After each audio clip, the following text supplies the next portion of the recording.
Good morning, everyone, and welcome to Think Future.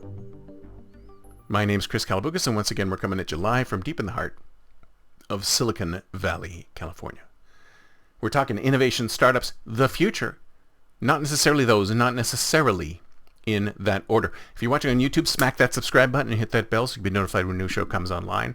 And if you're listening on your favorite podcast service, please subscribe and please drop a note on Apple Podcasts. I greatly appreciate it. Now, you're probably saying to yourself, okay, Chris looks a little serious today. I wonder what he's going to talk about. And it's true, I am a little serious today. I heard the other day that everyone, and I mean everyone, who had ever purchased an ebook by Roald Dahl has had their content revised retroactively to something new.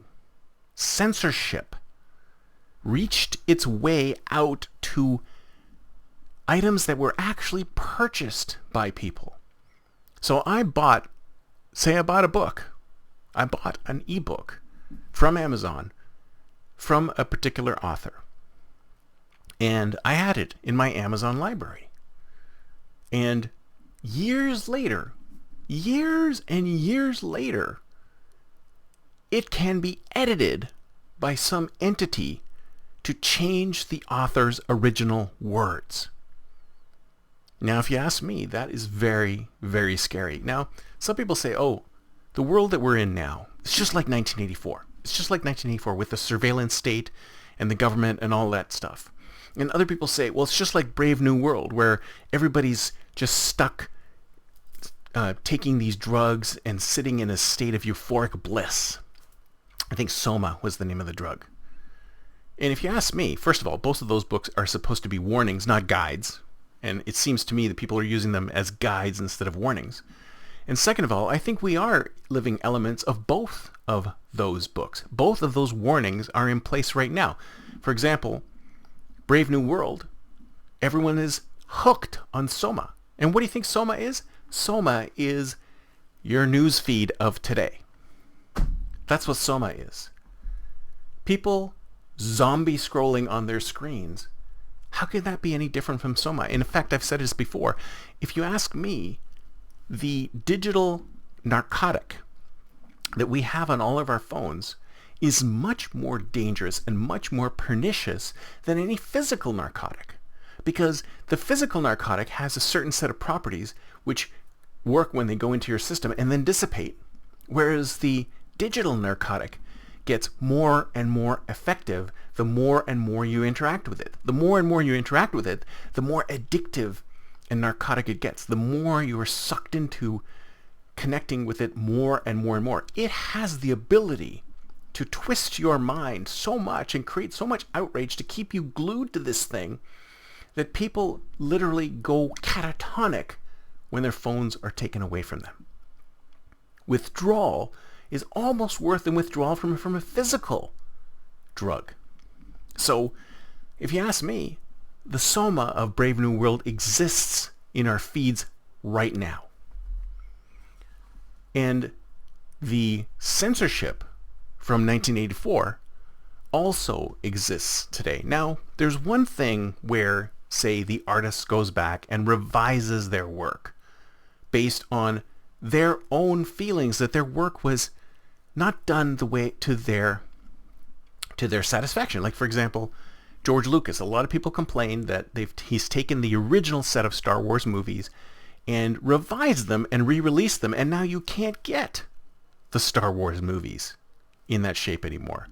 Some people complain that the Star Trek series, when you go and watch the Star Trek series today on Netflix, you'll notice that all of the Starship scenes have been remastered. They're all digital now. You don't have a model of the Enterprise whipping through space. You have a CGI version of the Enterprise looking very pristine, warping through space.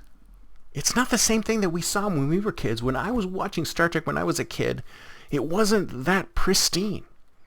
Now, luckily, they haven't adjusted any of the sets. Those are still pretty cheesy.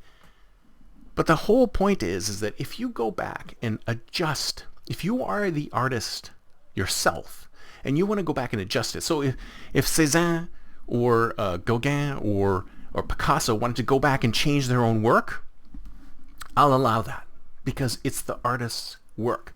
But once you see a situation where it isn't the artist himself, but people are changing the work simply to align to today's society, I think that's a tragedy.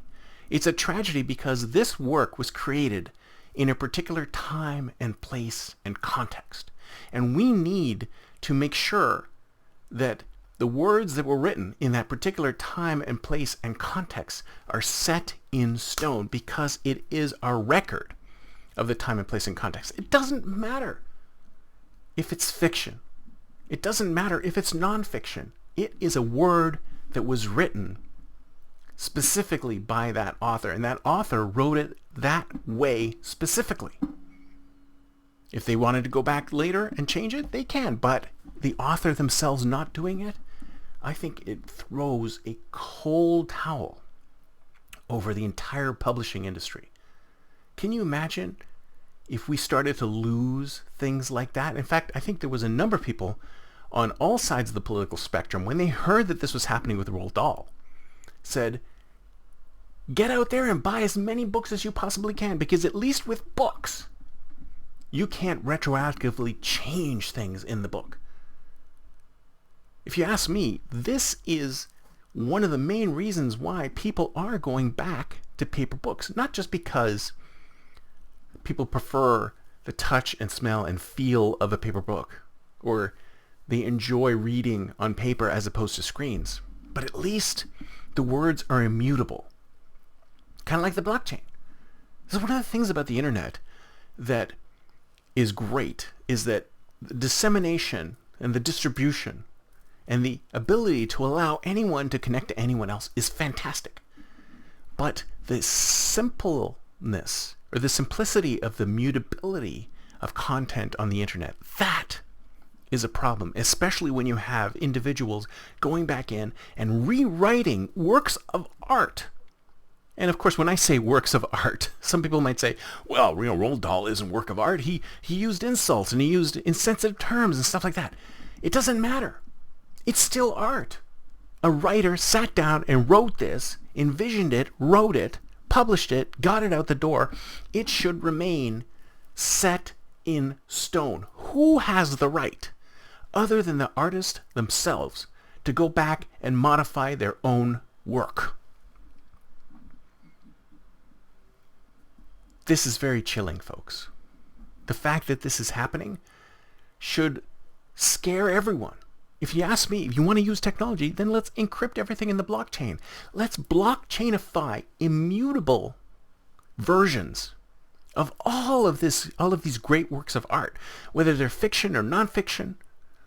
No matter what, human beings have created major works, and all of a sudden, because they contain words that are inconvenient or offensive to specific individuals in this time frame or in future time frames, we decide to change them, to rewrite them. We are rewriting history. It's doublespeak. It's 1984. It's censorship. We should not allow this to occur. And anybody should be able to understand that this is an unsupportable thing. If you don't like some words in a book, don't read them. This is always been my position on censorship. If you don't like a show, don't watch it. If you don't like a movie, don't see it. If you don't like a channel on TV, a news channel, turn it off. You have the choice. You don't have the ability to force others to stop looking at that. If you don't want to look at it, that's fine. But banning it for everybody, that's just wrong. And changing great works of art, whether or not you think they're great works of art, someone out there, there's many out there who believe that Roald Dahl is great art, as a great author. And many of you don't. But that doesn't mean that art should change to simply placate those who disagree with it. That's it for me for today. See you next time, and until then, don't forget to think future.